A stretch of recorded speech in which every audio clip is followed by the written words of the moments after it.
Within the EU project called GeNeDis, or Implementing Creative Strategies into Science Teaching, one of the creative strategies that we are trying to explore and produce and evaluate is called Write a Science Opera, where we create situations in which art educators and science educators can collaborate and provide a creative platform in which the children can explore the science. As the developers of this concept in Norway, and as one of the developers, I was very interested in writing or creating such a science opera myself for the professional stage. And I chose neuroscience because, well, the possibilities of exploration are enormous. And I contacted a very prominent neuroscientist at Oxford, Professor Susan Greenfield, and she suggested that probably it would be interesting to take a neurodegenerative disease for the conflict in the drama of this opera. And we chose Alzheimer's to provide the catalyst of the story, so to speak, within the opera. And this has been developing for about 2 years. It is a very interesting potential and goal to present such an artistic work about neurodegenerative disease at exactly a conference such as this. Because this is the real place of exchange for knowledge by professionals in the field.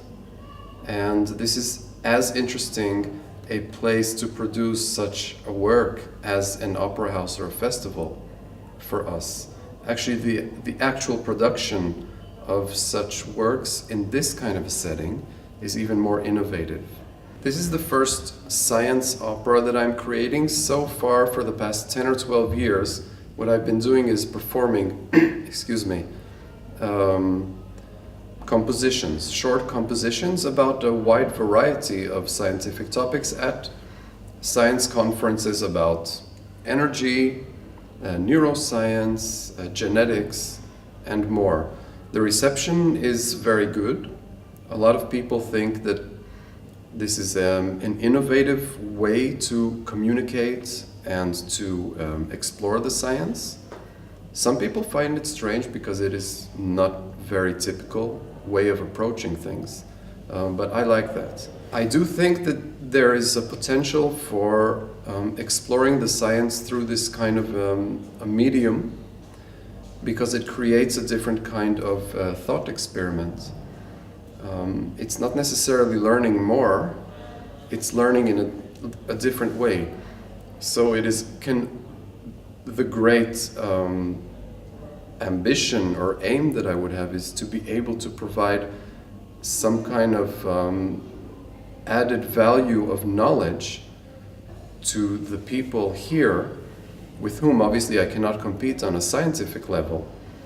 But still, I think that coming from the arts or various cultural disciplines can have added value, as we've seen in the past through the lives of people such as Da Vinci or Pythagoras, or even Nabokov or Santiago Ramón y Cajal, who was a huge neuroscientist but actually wanted in the beginning to be a visual artist and uses those talents used to explore his science and communicate it. The opera is called Rosetta Stone, and it tries to explore the thought experiment of a neuroscience Rosetta Stone, which is how do we go from the physical material that is happening inside our brain, which we know is there, and our consciousness, and even deeper our emotions, which we also know are there, but we do not have the key, so to speak, to make that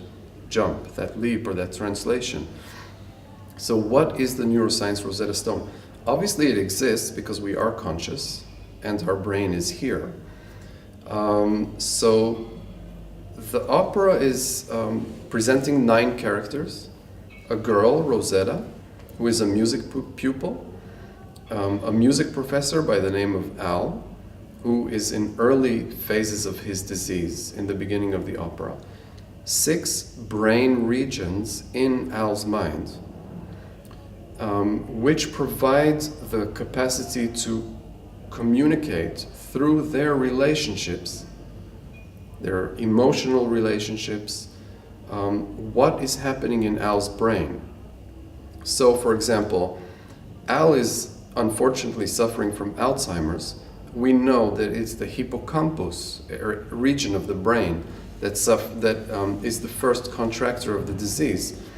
And in the opera, it is the hippocampus character who stands and sings her tragedy. She is announcing the disease. And then we know that the next area that this is affecting is the cortex. So the relationship between the two characters, hippocampus and cortex, is going from functioning quite well to not functioning at all at the end of the opera. And the 9th character is Rosetta, the girl's subconscious, so that 2 main reasons. 1, she can tell us things about this girl that the girl cannot tell us. And 2, she provides in a very abstract way the neuroscience Rosetta Stone, because unfortunately this opera will not be able to provide a scientific proof, but maybe a qualitative exploration from my personal point of view, and hopefully that will be of value.